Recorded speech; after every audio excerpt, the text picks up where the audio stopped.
BTV Burundi presents B News. B News. B News.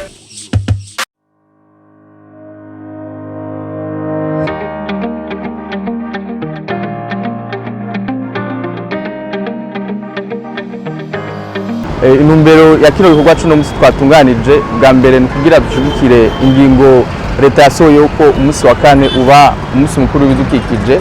Ambwa kabiri nawo nukugira bugwaruka tufati ya mbere mu gukingira ibidukikije. Mwabonye ko kino kibanza ari kibanza ciza cyane, turifuza ko kiba ciza gusumba. Hama twarabisabira uruhusha, turabivuga ko dushaka kugira twagire heza, natwe bugwaruka twayifashe nkama turayiryohererwa cyane.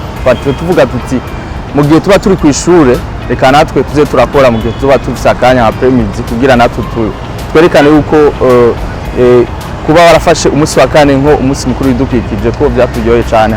Uno munsi tuko turaba mu gihugu ciza kubera abavyeyi batwitangiye, natwe tugeza guterera muri iryo terambere ry'igihugu catwibarutse kugira dushimire abavyeyi bacu n'abasokuru bacu n'abasokuruza bacu kubona baratwitangiye imbere, baradukorera igihugu tukaba turiko turama igihugu ciza. BTV Burundi presents B News.